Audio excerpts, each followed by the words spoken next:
Hello and welcome to today's video, in which I haven't done much preparing or anything like that, but as you can probably hear by the sound of me, I'm really ill right now, which is great. It feels like it's spreading amongst absolutely everybody, but who isn't ill is the current state of Leeds United's commercial deals and finances and all that sort of stuff, because Leeds United have today announced that they are extending their partnership with Adidas. From the 2020-21 season, the season that we were in the Premier League, all of our kits have come from Adidas, and throughout that stint, they've had some pretty damn good kits. The lilac one, really nice. The Rafinha kit, the red one, stunning. Last season's Peacock kit, really, really nice. And this season's kits, I also absolutely love. But this shows a little bit more than the quality of kits that we can expect going forwards, and says quite a little bit about the financial situation of the club and maybe a fair little bit of reputational stuff. If I'm a little bit slower than normal, I apologize, because I'm, as you can tell, bunged up and feeling like shit. But let's get into it.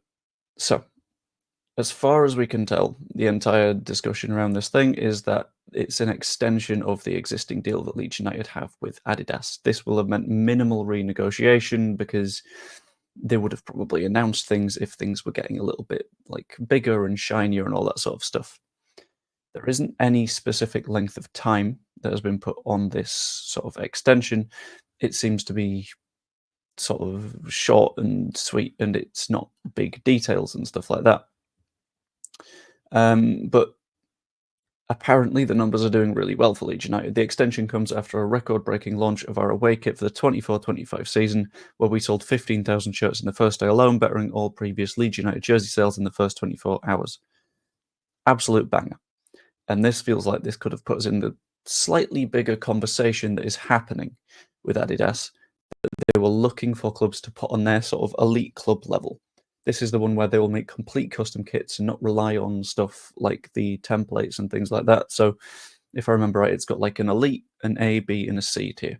Currently, if I remember correctly, we're in this A tier, in which you get some nice snazzy kits, such as the Peacock one last season, but you won't get the extra perks and stuff like that.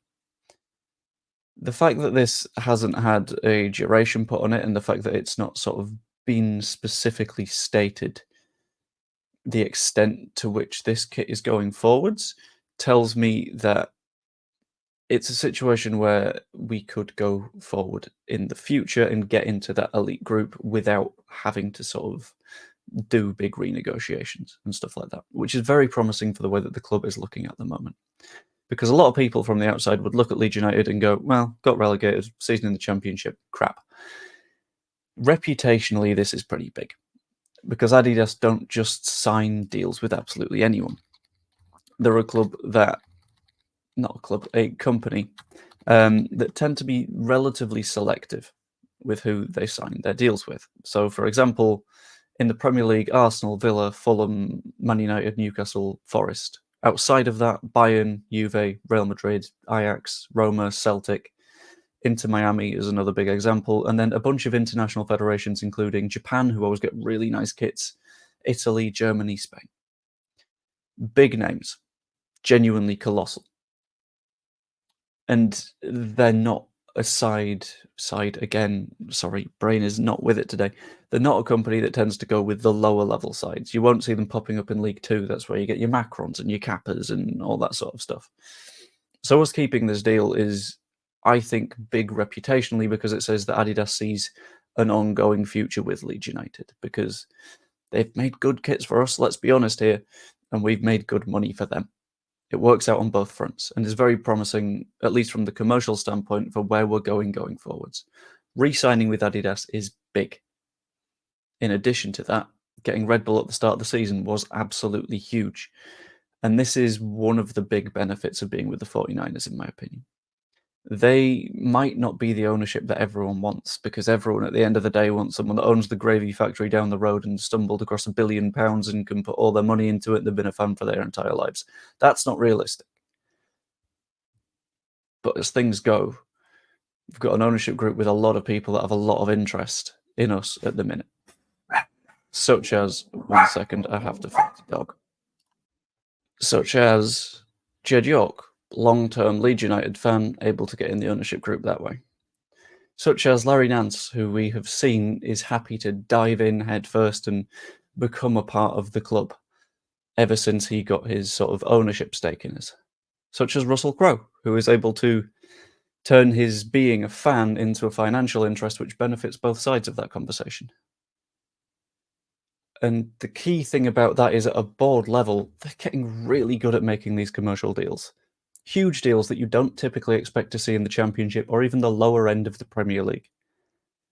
And this consistency means that once we do go up, because it's coming at some point, isn't it? Let's be honest here. We'll be in the perfect position to keep making those deals, keep getting the income coming in, and do exciting things as a club, like being able to properly invest into academy stuff and the stadium and invest more in the squad. Because as much as it's boring to talk about the financial stuff, and I accept that, it's not the most interesting thing in the world. What is one of the most interesting things is when that turns into results on the pitch. And I don't think that you can effectively convert one into the other without having a bit of money there in the first place.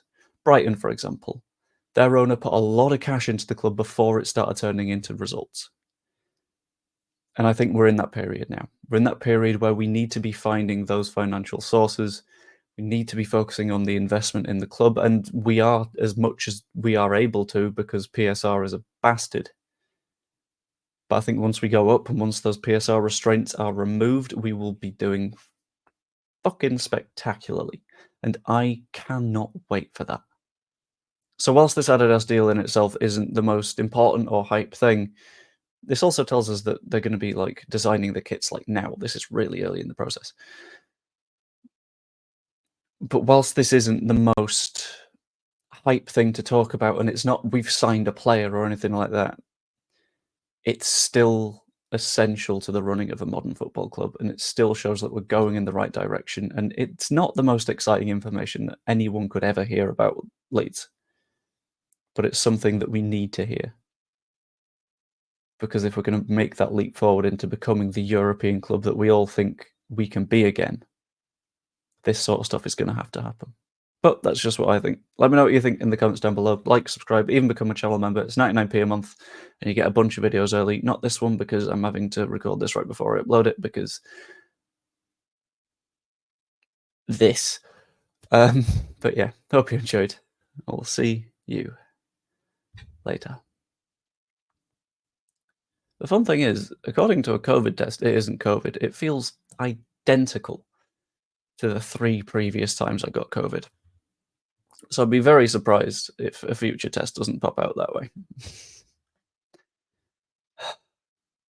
We love a bit of plague. See you later.